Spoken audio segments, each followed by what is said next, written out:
somebody definitively winning, that being either Goku somehow, Frieza, 17, or Jiren, or if you believe that there might be a different ending per se, as maybe we might have this entire fight, result in the form of a draw, or maybe Universe 7 wins based on numbers. So what are your overall expectations as we go into episode 131? And overall, how did you feel about what you saw in Dragon Ball Super episode 130? All right, so first and foremost, the spoilers are just horrible. And I just want to open up by saying that. So for the people who don't necessarily listen to spoilers, kudos to you guys. I'm about to jump ship, because it's not just me showcasing any kind of salt or anything, because obviously the way the episode was, it was magnificent. Like this, it's really hard to criticize what happened in episode 130. Yeah. I think the whole 17 moment is kind of questionable, because it's like, well, he was confirmed to like self-destruct to some degree, right? The Grand Priest goes on to say, well, we assume he self-destructs, yada yada yada. And yet they made no effort to really like click the button to say, okay, he's eliminated. But yet in episode 110, when Goku blew up in the face of the Spirit Bomb, they were more than willing to potentially press his button on the Omnipad to confirm that he was eliminated. But with Android 17, he gets a 3.5 minute, 3-episode window, and then finally he pops up out of nowhere. Me personally, I think a lot of fans who became fans of 17, who were not fans of 17 originally, became fans of 17 because of what he did to rescue and save and protect Goku and Vegeta. He gave up on everything. And I do feel like clearly they're bringing him back because he's going to have some kind of relevance in the upcoming episode, hopefully. But I just feel like this episode overall, they really went balls to the wall when it came to like showcasing the fighting sequences, which is something that I really stressed on, because I felt like people, regardless of whatever happens, whether or not it makes sense, people want to see a solid fight between the two strongest mortals in the entire multiverse, right? Presumably as to what we know now. Absolutely, yeah. So with that in mind, I gotta say the fight we can't dispute the idea as to how great it was. It was movie quality, in my opinion. I think I like the dialogue between Jiren and Goku. As far as what's gonna happen next week, I personally think that next week may not be as hype as this week was, because you can kind of tell that they put a lot of effort into this episode, the fighting and everything. But going forward into next week, I feel like we're gonna see a little more fighting, a little more desperation on both accounts, because now Jiren has 30 seconds to eliminate them. Logically, he can do that. He can eliminate 17 and Frieza in 30 seconds. Everyone's he can basically one-shot Frieza. broken down too, if you think about it. Yeah, but I would wager that Jiren can still muster up some kind of strength, especially if he's still standing, right? Considering that he's been able to just continuously power up to even match UI Goku in some degree. Obviously, like he says at the end of the fight, he didn't want his fight to end this way, but it's clear that they're really trying to emphasize Jiren's character. I think next week, the episode title is Miraculous Conclusion, something like that. Farewell Goku until we meet again. I feel like that has to do with not only the fan base's farewell, but more so Jiren's farewell to Goku as well, mainly because they're really trying to emphasize some kind of change in Jiren. And we know anybody who's become a main opposition for Goku ends up changing. They even reference that in this episode. They talk about how some of us were enemies before, but now we're friends, and now here we are trusting Goku. And that's just the kind of guy Goku is. He draws everybody who's around him, he just draws them in closer. So the same thing is happening with Jiren. Even Jiren at the end said, listen, you will forever live on in my memories. So it's clear that the fighting between these two guys is such a different contrast. Jiren he's a lone warrior, he's a lone wolf, as to where Goku, even though he's carefree and selfless, to some degree, he still cares about the people that helped make him who he is today, and vice versa. I don't know how you felt about that though. Like, because for me, after what he said to Goku about, I don't care about friends, I don't care about trust, strength is absolute, and I'll show you. And then he proceeded to attack the stands, which I think was different in his character, because that just solidifies his role of being not only very, very lonely as a person, but that's all he knows. He keeps dwelling on his past. Even Vegeta said Kakarot has triggered, the emotional, past trauma, the disturbance in him for having to look back in his past and having to think about that. And as a result, since everyone was kept saying, especially when Krillin kept insinuating that Goku has always pushed through before, we see how Jiren let out that blast and he almost potentially would have killed everybody. How did you feel about that moment when Jiren pretty much had like that change in character to where like he just said, you know what, I don't care about your teamwork, your friendship, I'm gonna do what needs to be done in order to win? Well, I mean, you can argue whether or not he would have been disqualified, right? I mean, Frost got erased for attacking out of bounds. Yeah. And here we are, we have Jiren attacking inbounds out of bounds. So it's interesting. But aside from that, I liked it only because it stresses the interaction between Goku and Vegeta. I mean, not Vegeta, Goku and Jiren especially.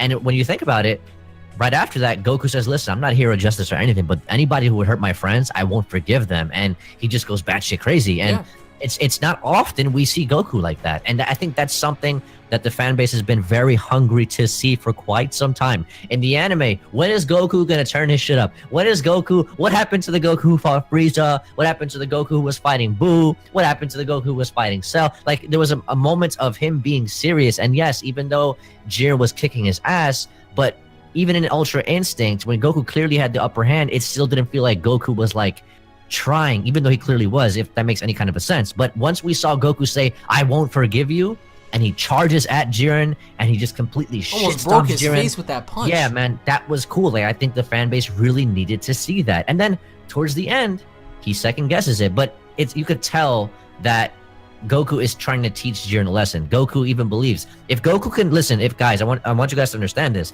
If Goku can spare Frieza, if Goku can spare Vegeta, and even offer to spare Cell to a degree, so on and so forth, he can definitely get through to Jiren.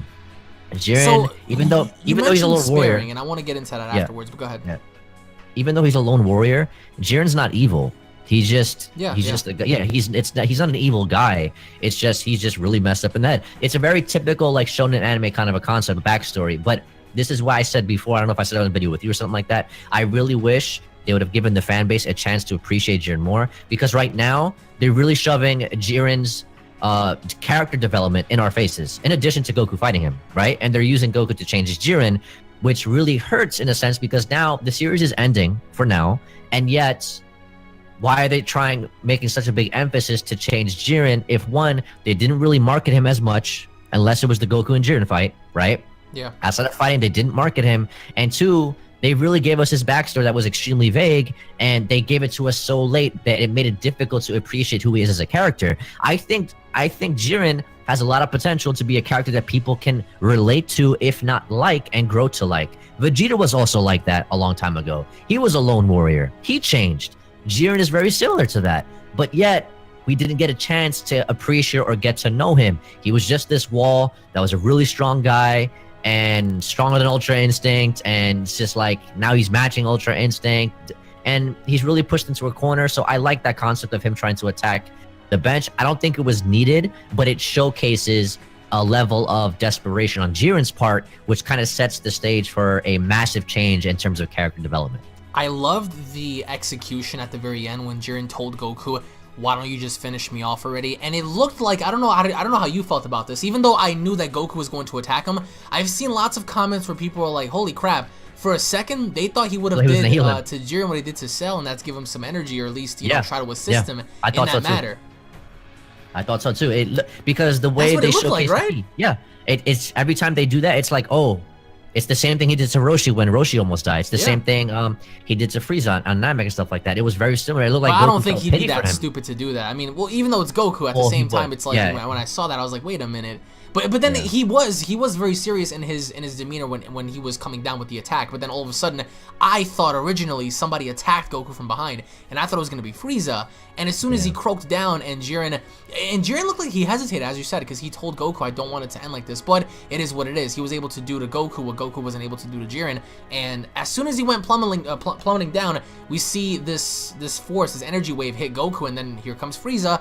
But then, to our surprise, we also see 17 in the background. So, how do you feel about 17 as a whole? Like, what do you think 17 is going to contribute in this fight? Because in the preview, it does look like he's pushing back the barrier, the attack with his barrier with Frieza. He looks like he's assisting Frieza with energy, and he's there. He's there. He's playing a role in being the assistant, you know, in trying to help everyone else, you know, just push Jiren back well enough to throw him out. But how important do you think he's going to be going into next week's episode?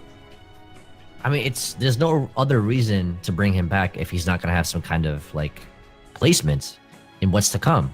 You know what I'm saying? Naturally, like, so, and if they brought him back just for him to just milk an episode, the finale at that, and he just gets thrashed, and then you can tell that they're just milking it out. They put everything they had into episode 130 and going into 131. It's just like, okay, see you guys in December. I hope that's not the case. And as far as 17 making a comeback, like I said, I don't think it was needed. I also originally felt like he didn't have to self-destruct. Especially if he could do the things that he's doing in episode 131, based on previews, he technically didn't need to self-destruct. But aside from that, I think they're really trying to showcase to Jiren now that he's alone, and Goku's immobile, that these two are willing to do what they can to preserve Goku, even if they play the whole. Thanks to you guys, I've managed to recover some stamina card. It's to really impact Jiren's perception of, wow, these two guys, even They're though fighting for they him. cannot beat Yeah, me, teamwork. they're fighting for Goku. Yeah, and once again, they're really trying to change Jiren's character and develop as a character, and they're using more than just one person. I feel like that's why 17 was brought back. 17 Especially Frieza, sacrificed because himself. he could be a testament to being the worst in coming back and trying to hunt Goku, Vegeta, having to destroy everybody. But then here he is fighting with them. You know, like that's a testament as to how far Frieza's come as well. And maybe they can use that as an example. Do you think? Well, even the best or the worst of characters, like if you for those guys who watch Batman and stuff like that, with the Joker and stuff like that, or any anime or just in real life, like your perception of who you are changes the minute you're really backed into a wall, backed into a corner. Who you are it just changes drastically because you're in a sense of desperation and you're in an unfamiliar place. So naturally, your character is going to change and you're going to take drastic measures.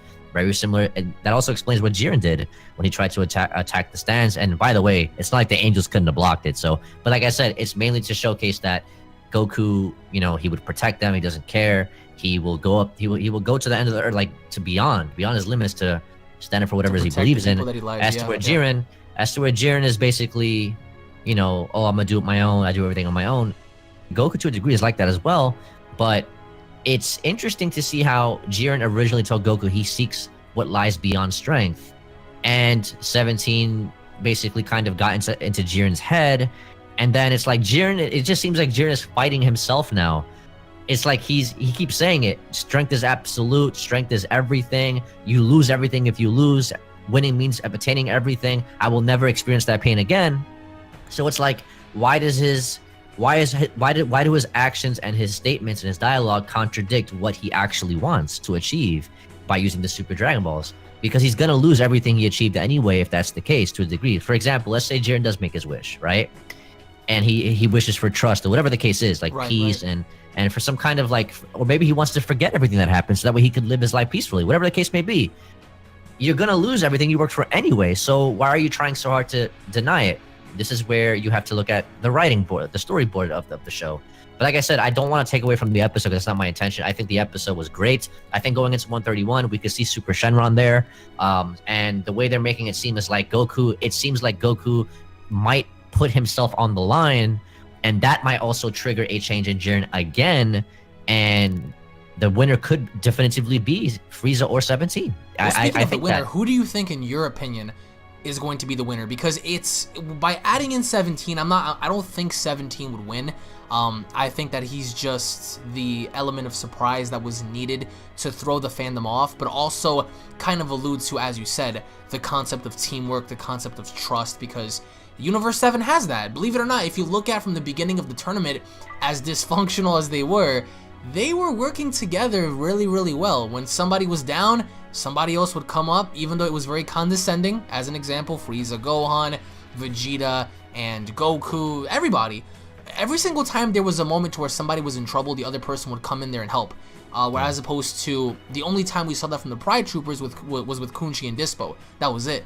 So nobody was really there. I mean, and that also goes to show that as tightly knit as you are, being a Pride Trooper with your friends and people that you so-called trust, that same relationship isn't there as is with Universe 7. And everybody from Universe 7 has beef with each other, or at least had beef with each other. They all fought each other. They all have, you know, a major history with each other. So to see that and going into this final episode, who do you think is going to emerge the winner in terms of like how they're going to pace this? Because for all we know, it could be Jiren. It really could.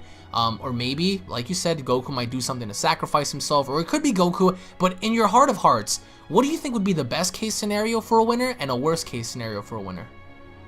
All right, so logically, like based on general prediction what the fan base believes, Goku doesn't have an Ultra Instinct anymore, but that doesn't mean he still can't win, right?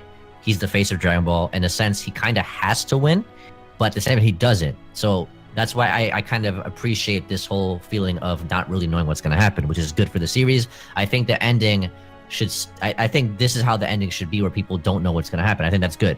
I think Goku naturally should win. However, I think that Frieza is also capable of winning. However, if Goku were to win, who's to say that Goku would not keep his promise to Frieza? So that's something to consider. I think 17 was brought back for him to take the W. I think that he's least likely to win, but I feel like there's no other reason why they would bring him back if he wasn't going to have a major placement other than just, once again, allowing Goku to rest. I just don't see that being the case. Even though Goku in the preview does get back up, but it seems the way he's going towards Jiren is a desperation attempt. It doesn't seem like he's trying to attack Jiren because he has no power left. He has nothing left. Yeah. So that's why I feel like he's going to end up sacrificing himself to a degree. Frieza could potentially do the same thing. I could see a definitive winner being, if it's from Universe 7, I'll play devil's advocate. I think 17 might take a W because they're really pushing him.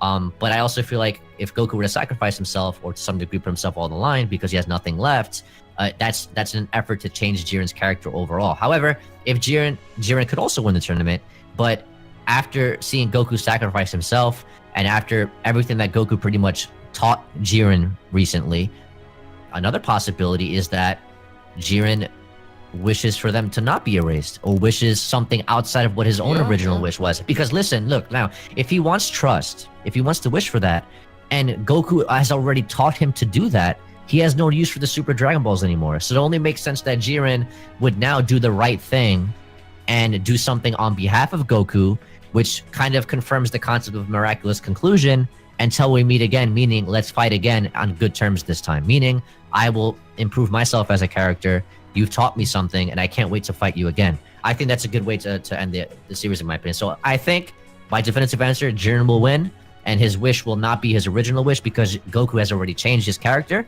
And as such, Jiren will develop a respect for Goku, and that's why the Kaioshin and stuff like that are surprised as to what the wish is going to be. The Grand Priest is looking down at whoever, Super Shenron is there, and everybody's just flabbergasted. And even Belmod potentially be like, oh my god, I can't believe he wished for something else. And I think it's a win-win situation. I'm going to call it right now. I think Jiren wins the tournament. He uses the wish to potentially not get Universe 7 erased. If anything, makes a greater wish so that maybe everybody else comes back. The same way the manga has kind of portrayed Jiren to a degree where he does not want to be responsible for the destruction of everybody. Maybe they incorporate that as well. So bottom line is Goku will impact Jiren in some way, shape, or form.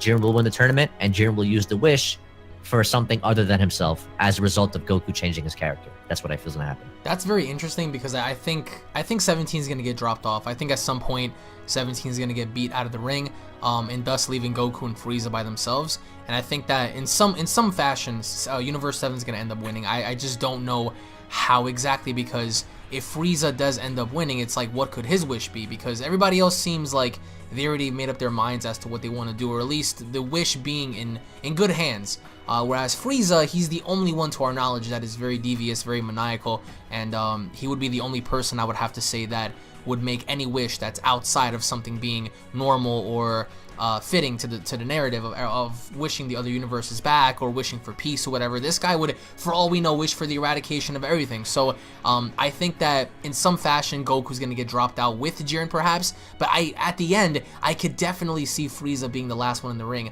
Granted, he's been through a lot, but I mean, why would you have him be here up until this point and not execute him and his will? Because as of right now, we don't really know what he wants. Everybody else, you can kind of get like a gist as to what they want with the Dragon Balls.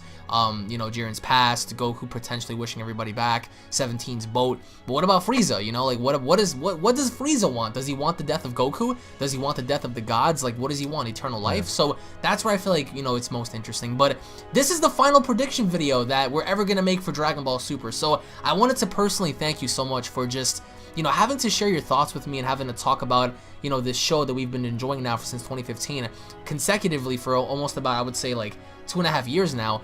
It's been a roller coaster. I mean, we had so many different opinions for so many different things. But as we close this video off for the final prediction video for episode 131, is there anything you want to say or any final thoughts before we go? I agree with you. The show's been a roller coaster. It's been up and down. Didn't necessarily agree with everything that took place. But overall, it's not like we hated the show. You know, I think it's important that people understand that it's okay. It's because you love a show or because you love a franchise that you become extremely critical of it at times because you understand its history.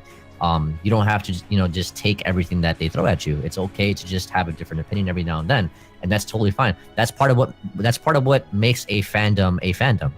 You know what I'm saying? So just because you're a fan of something doesn't necessarily mean you have to support it. Some of you guys might be fans of Unreal Gaming, but does that mean you have to you agree with everything he says? Absolutely not. Same thing goes with me. So, like I said, the show, it's been enjoyable. It's had its moments where I was just like, WTF, what the hell, what the heck is going on? But it's been a pleasure, and it's been great talking to so many people, meeting new people, and discussing the franchise with them. I look forward to doing more because the manga, is getting exciting. The manga's, based on what we know, is going to continue after the tournament, based on the news about the new movie and stuff like that. So there is still plenty left to talk about. More, so the show is the series is ending for now, but the franchise is still there. There's still plenty to do. Hopefully in May, there'll be a lot of things to cover as well. The whole event at KamehamehaCon, stuff like that. Which, by the way, if you guys aren't planning to go, I would strongly advise that you do make the effort to. A lot of people are going to be there. It's going to be a great experience. I think it's personally something you shouldn't pass up. And it's going to be good. So with that, I want to say thank you for having me on. I appreciate it, and I'll talk to you guys whenever I talk to you guys, as always. And like Emish said, we're going to be at KamehamehaCon in case you guys don't know. So make sure you're following myself and Emish on Twitter. I'll leave our Twitter handles down below. That way you guys can be notified whenever we post anything about KamehamehaCon and whatnot. So we want to thank you all so much for joining us on this wacky roller coaster adventure for Dragon Ball Super. The ups, the downs. I'm really, really excited to see how this is going to end.